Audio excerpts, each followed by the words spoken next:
Hello, React Hello, React Nexus. Nexus. Wait, we stand on the right side. We are so excited to be here. First time in India, right? Yeah, it's my first time in India. Yeah, there you go. I'm having a blast. So, Mike, what are we here to talk about today? How to server render without rendering on the server? Oh, okay, that's kind of confusing. That's why I had to read it. Sorry. All right. Well, before we get into it, we should probably introduce ourselves. This is Mike Grabowski. He's the founder of CallStack. You know, they hosted a little conference earlier this year called ReactConf. You've probably heard of it. Now he's the founder of XPlat Labs, and he actually started contributing to React Native all the way back in 2016, and he helped do many releases with the community. And he also introduced linking to React Native, and that's how you get your native code alongside your NPM dependencies when you run install. And he's been messing around with a little bit of AI and a little bit of Web3, but he's come back home here to the React Native community. So we're excited to have him back. Yeah, I couldn't wait to meet up with you. Thank you, Eric. So I guess we met with Eric back in 2016. He was part of the React Native team when they open sourced it in 2015. And you know, he had this very, very unfair advantage of like being early on and witnessing this all himself. And as a result, he was part of many exciting projects early on, including React Navigation in collaboration with Meta and Expo. So if you have any questions about navigation, like that's your guy. He's currently CTO of Seed Hypermedia, which is a super exciting decentralized publishing system. And as a former content creator, I couldn't be more excited for this to come. So I found out on Twitter the other day that Eric's been working on something called server-driven UIs, and I was like, well, I mean that sounds really exciting, something like I was looking to do as well. And so we teamed up together, and here we are. Yeah, so we're super excited today to talk about server-driven rendering. Now, this technique allows your server to reconfigure components that will be rendered on the client. And this technique is incredibly popular in the industry already. It's used by big applications like Instagram. They have a technology called Blocks, which is server-driven rendering. There's Shopify and Lyft who also use these techniques. But it's used all over the industry, and I bet a lot of people in the audience are already using some type of server-driven rendering at your company. And of course, there are React server components, which is another way of doing server-defined rendering. But it can be implemented easily in your application code. And that allows you to have incremental adoption without adopting a new framework. So today, let's take a quick look at how you can use server-driven rendering in a real-world application. Yeah, so let's have a look at the real-world application that me and Eric have been working on. Here it is. It's super real-world, right? Yeah, it has 3 sections: groceries, restaurants, and taxis. It's a super deliver app. And so each section is a separate React component. So the thing is we were about to ship this application, but the marketing department comes to us all of a sudden and says, hang on, we want to be able to change the order of these components on the home screen after we've shipped the application, and we don't want to force our users to upgrade for us to be able to reconfigure this. Yeah. So how can we accomplish that? It's a bit of a tricky situation, isn't it? You tell me. Only if we had something we could call Rise to help with SDR, right? So let's replace our entire home screen with this new Rise component that takes 2 props: components and model source. Now, model source is the client that connects to your server, and components is a registry of components on the client side that you can reference from the server by the key. And here's what it looks like all together. Okay, so we have the components here, and this is all of the things that the client can render. Yeah. And then the model source is telling the client where to get its data from. Yeah. In this case, it's our server. Totally. Okay, and then it's all coming together in this Rise component. Yeah. All right. So then to render exact same UI as before, all we have to do is return a JSON structure from the server that describes what the UI should look like. In this case, you can see it has 3 sections, each referring to a component we previously registered with the Rise component, and you can see the keys right there. Okay, so I guess the order is the same because the JSON is defining that order, and then when we want to rearrange the components on the home screen, I guess we just rearrange this JSON. Pretty much, you guessed it right. All right, look at that. All we have to do is return the new order from the JSON, from the server, that will correspond to whatever is that we currently want to render on the screen. So now we're kind of ready to ship, are we? Yeah, I know, Mike, we were about to ship, and you've been working really hard on this application, but the marketing team, they just came to us with another request. And they actually want to be able to offer a survey to the users at the very last minute. In fact, they haven't even finished designing the survey, but they want to have a banner so that way they can collect some feedback from the users to see how they like the application. So are we screwed? Like, can we ship this application? Normally, yes, but not this time. I actually knew that marketing team would have some last-minute requests, so I went ahead and I actually put our entire design system in the component registry so that we have slightly more flexibility as to what we can render, not just these high-level grocery, restaurants, and taxis components, but possibly some other low-level stuff as well. Okay, so how does that look like when we want to put this banner at the top of our home screen? Let's do it. Back to our home screen, let's add entirely new section. This time we're going to use our design system components. So first of all, we start with a view container. It's just a container, and let's take a look at its children. The first child is an icon. In this case, message circle heart. And then another one is the title. So what we want is a simple text component with some sort of a string as a child. And at the end, we need the button. Okay, look at that. So I guess the question is, like, what happens when the user presses this send feedback button? How do we send a function from the server to the client? Because you cannot serialize a JSON function, a JS function through JSON. Yeah. So we can do it just like we would do it on the client side through props. But because it's the server, we cannot really write a function because, like you said, we cannot transmit that function over the wire. But we have another way. Instead of a function, we can pass a special object we call action that describes an operation that should run when this event happens on the client. Okay, so how does this rise component know what this navigate action is? Like, did you forget to set that up or something? Not this time. So actually, there is one more prop that I didn't tell you about. Actually, there is few more, but we were just really shrinking it down to the bare minimum. We have actions. And actions is like a registry of actions, kind of similar to components, but instead of defining client-side components, you define a handler, which is a client-side function that will run when one of these actions referred by the key is referenced from the server, is triggered from the server. Okay, I see. So that's a quick preview, pretty much, how we can set that up in a real-world case. Beautiful. Very cool. So I guess to take a step back, you know, we've realized that server-defined rendering is incredibly popular in the industry. But for some reason, we don't talk about it very often in open source. So why is that? Well, I'm going to guess it takes a lot of work. Yeah, it takes a lot of work. But today, we want to make it super easy to use server-defined rendering in your mobile applications. So we are so excited to announce Rise Tools. Rise Tools is a suite of libraries for server-defined rendering, and it's open source today. Woo! Yeah. Let's go. But hold on for a second. Yeah? Wasn't it like open source this whole time? Well, okay. Admittedly, we did develop it in the open, but today it's actually available as an alpha for you to start using. That makes sense. Yeah. So you know what every open source library needs. It's like the most important thing. Can you guess? Documentation? Okay, that's okay. Docs? I don't know. I mean, actually, I don't think that's the most important thing. Isn't that what you've been working on for the past week? I've been working on docs, Okay. but that's not the most important thing. Okay, so I'm going to make a guess. Tests. No, we don't need tests, do we? Yeah. No. Okay. User's going to test it for us, right? Okay. Oh, actually, I heard it before. We need a logo. It's the most important thing. Woo!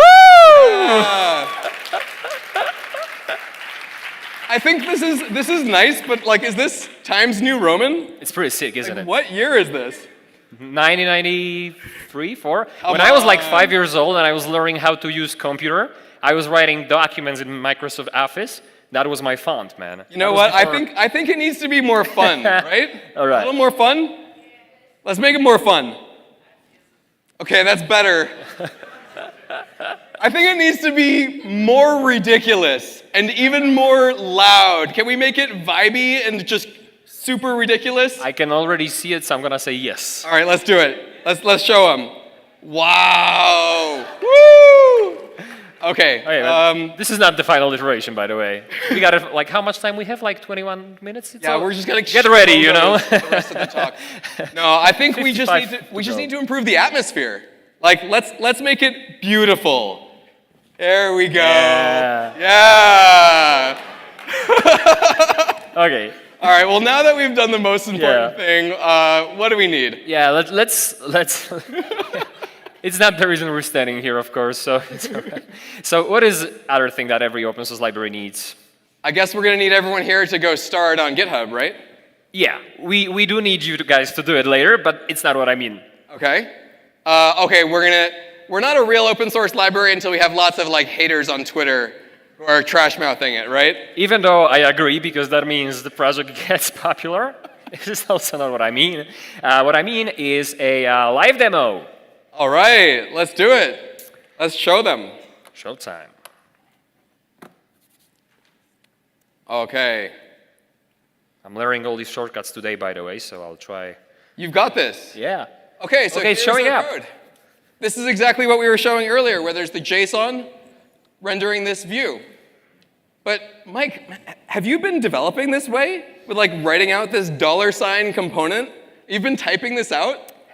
Have you seen sometimes on Twitter people say that JSX is bad and you always wonder like, who's that person? That's me. 10 years ago, they hated JSX.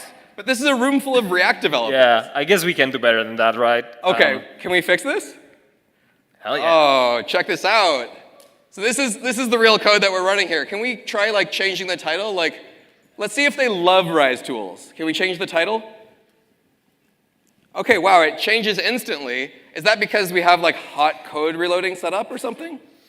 No, it's just the server reloading and sending the update to the client. We're actually using WebSockets in this example. You also have HTTP protocol, but if you're using WebSockets, you not only have a synchronization, but you can also do sort of state management and updates from the server as well.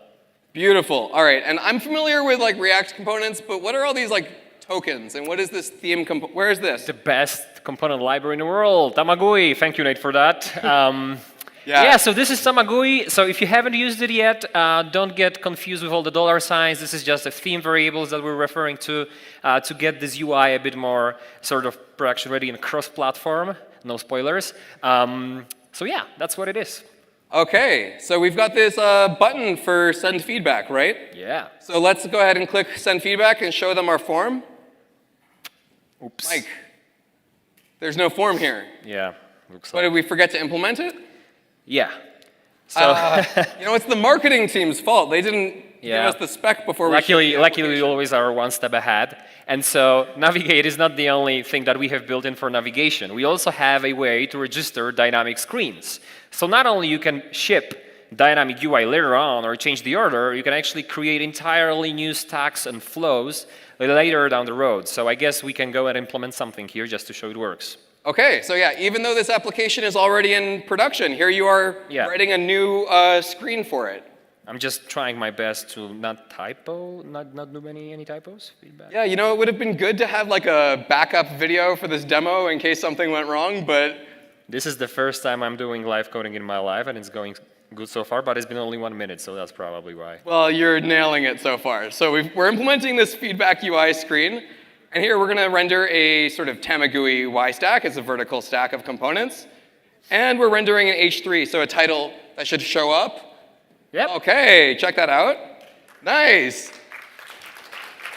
So we're building our new screen, and you know, it's a feedback form, so we need a form. Yeah. So like a form is like a lot of components. Like, are you sure you're going to do all this typing? Yeah, there is a lot of boilerplate involved, right? And so we wanted to make it slightly easier for ourselves. So inside of our design system that we're using here, we actually created some utilities that we call Rise Form.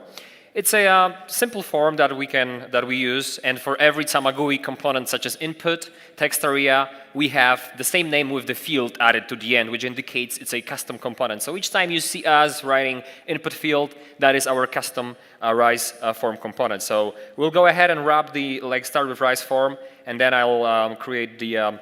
Yeah, we want to collect some comments from the users, right? Yeah, let's do it. We're going to say that the ID for this is comments, and the label is like, what do you think? Yeah. So the ID is needed for the accessibility. Okay, and then That we're going to need like a button to submit this, right? Yeah, we need the button to submit this, and we need to set a, on submit, as you can see, we have an error, so let's maybe fix the padding as we are here. Oh yeah, got to fix the padding while you're at it, you know? OCD. I'm not as OCD as you, but still. Yeah, exactly. You know, it's not me, it's the marketing team, okay? Okay. Okay, there's our submit button, but you can see there's type safety. It's warning us saying we didn't include the on submit thing, but here we are on the server. Like, can we provide like how are we going to handle on submit from the server? So like I said, we cannot pass function to the client. So if you would write a function here to do something on the client side, it wouldn't work. You could do it with an action, but we really want to access the values. And you can still write a function. It's just that if you write it, it always runs on the server. So we can do a console log here, submit it. Save this. Maybe we can get the values from the on submit as well. That's a good idea. And let's console log the values, so that way we can see how much our users love this app. Yeah. So now let's do it. What do you think? I love it. Of course, I do. Such positivity from our user. This is the log from the server. Nice. So we're able to get this server callback. And this is something that we've just implemented while our app is already in production. That's pretty fun, right? Yes. Okay, so let's add another form. Let's go. I'm warmed up. Yeah, you're all warmed up. Yeah, my hands are no longer like typing like I don't know how to type. The marketing team wants to know how much the users love how useful the app is. So like they want a multiple selection, like a radio group. Yeah. So we have the radio group in Tamagui, but again, we're going to use radio group field, and we're going to give it ID usefulness. One of the hardest words. Yeah. Usefulness. Okay. You got it? I got it. Yeah. Label. How useful is Rise tools? Thank you, Copilot. Yeah, Copilot knows us. This whole time. Yeah, exactly. And so for the options, you know, the marketing team, they want a really positive reviews. So we should ask, like, do the users think the app is good, great, or incredible? There's no option for bad, for not being useful. It's always useful. Okay. Good, great, and incredible. Yes. It's not the value, it's the key. The Copilot's not as clever as I thought. Copilot failing us. Yeah. Okay. All right. Well, you know, let's change the mode to horizontal, actually, so that it looks more... Beautiful. Yeah. All right. Now, the marketing team wants one more question in our form, and it's going to be similar. They also want to know how easy is Rise Tools to use. So let's go ahead and create like another radio group field that has the same options for good, great, and incredible. So are you going to have to copy and paste this component?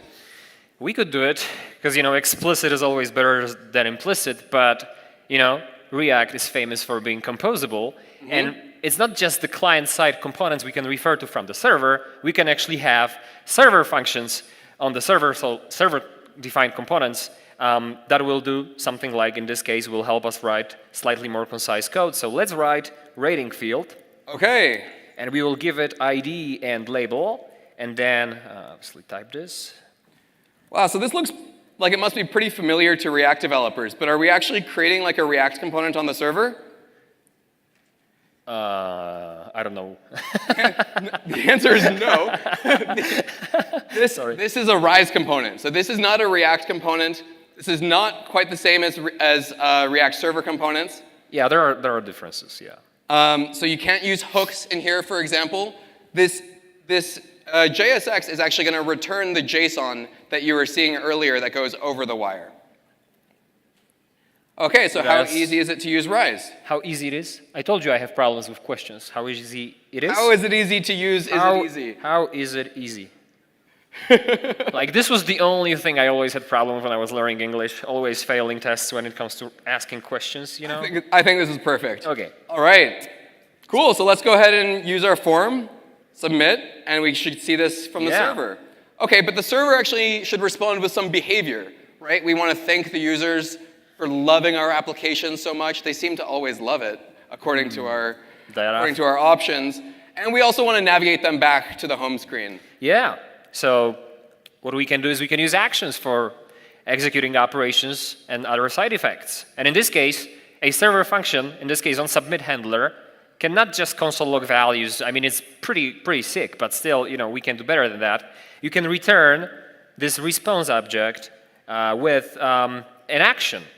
So an action here we have, and we want to demonstrate, is a toast action, which will show a toast message saying thank you for your feedback.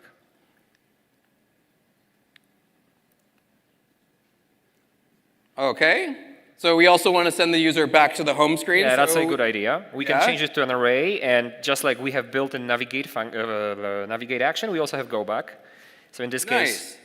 Okay, so it looks like we've annotated this with a response wrapper, and the reason why is because this actually is different from the data that we're going to send back to the client.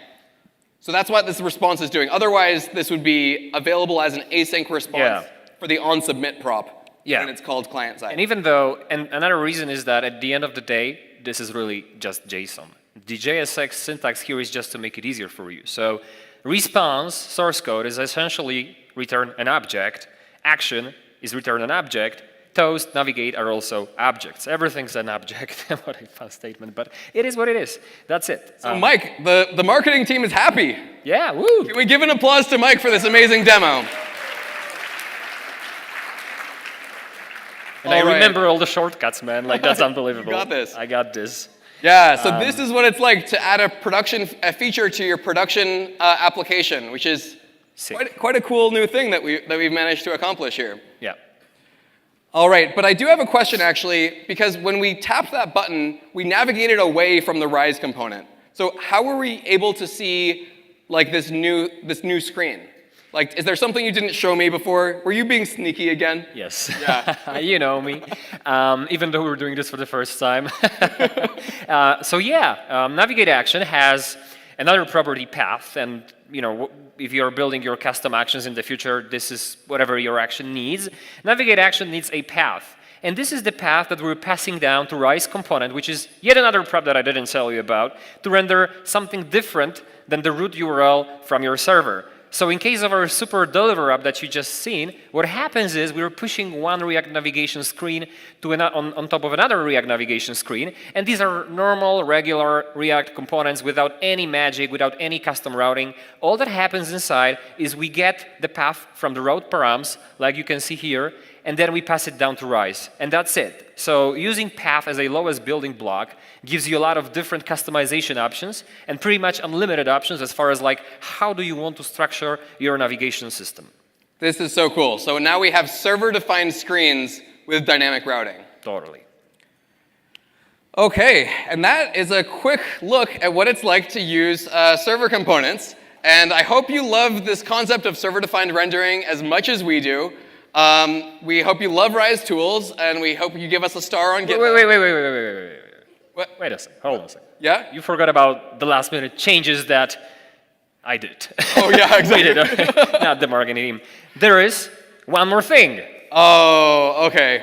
We still haven't talked about like the most exciting thing today. Yeah, we are so excited to be here, and this is the first talk we're doing after a while, and we're showcasing this project we've been working on, and we wanted to prepare something special. And so we created what we call Rise Playground. Yeah. We are so excited about Rise Playground. Rise Playground is an app, and it allows you to connect to your server to use this whole library of components for developing new experiences and really getting up and running super quickly. And it's available today on the App Store and Play Store. You'll have a link to it from our website later, so don't worry. I know it looks like you can click these links, but you can't click them. So how about we show them Rise Playground? Let's give a quick demo. Let's go. Yeah. Okay, so this is what we've been showing you so far. Yeah, and you know what? What? We've been in the Rise Playground this whole time. Oh, yeah. It turns out this is the Rise Playground. Yeah. So we can go home. And here there's a button that says Connect Rise Server. So let's go ahead and connect, explicitly this time, to our local server. Yeah, so maybe I'll show you the design system we got. So maybe some of the previous examples will be less confusing. So we're running on the localhost server. And the path is controls. So now you can see the defaults are gone, and you have the custom one. And this is the design system we've been using, and it contains many different form utilities, such as input, text area, a slider. Yeah, it has all of Tamagui, plus it has a bunch of other stuff. Could we see some of those other things? Oh, yeah. Oh, yeah, and let's show the code, of course. Yeah. So here it is, input field, switch field, toggle group field, like a bunch of cool stuff. We have lists, draggable lists, toast, haptics, SVGs, icons linking, QR code bottom sheet, like a lot of different cool stuff. And once you're done, you can share it with your friends. So you don't really have to deploy it live. You can just share the link, and they can play around with it, or they can give you some feedback. Yeah, so you could even take your server and put it in production, and then you can start developing and seeing what it's like to use server-defined rendering without touching a single line of client code. Yes. So that is Rise Playground. We are super excited. And Rise Playground is powered with Rise Kit. And the kit is a suite of tools that helps you quickly prototype experiences for your users. Yeah, so the design system that we've been referring to was just the Rise Kit this whole time. And what we've been using during the demo and what you just seen is also going to be available to you. Our vision for the kit is to include everything you need to deliver production-grade experiences, and we invite you to contribute to it and give us feedback as to what is it that you need to get ready and up to speed in no time. So this has been our introduction to Rise Tools. Check out our website, rise.tools. Isn't that Nice cool? website. Oh yeah, Yeah, exactly. I know. Good domain. It's so hard these days, and still somehow we got this. Over the next couple of weeks, we're going to reach out to a few of you to talk about Rise and get some feedback. So if you would like to stay connected, join our Discord server, follow us on Twitter, not just me and Eric, but also the Rise account, and obviously start the repo on GitHub, because we got a lot of exciting stuff coming up. We didn't tell you about probably 80% of it, and the most exciting one that we've seen so far is the full type safety. Like, oh my God, the TypeScript is just... He won't shut up about the type safety. I spent too much time on it, I'm sorry. Oh, but it's beautiful. And finally, we're seriously wrapping up the talk this time. Yeah. We hope you love this concept of server-driven rendering as much as we do. With Rise Tools, you can dynamically deliver new features to your users without making big changes to your client infrastructure or adopting a new framework. We hope this ecosystem enables you to deliver new experiences to your users faster than ever before. So thank you so much for joining us, React Nexus. It's been a pleasure. Thank you.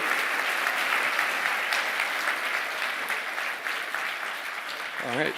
All right.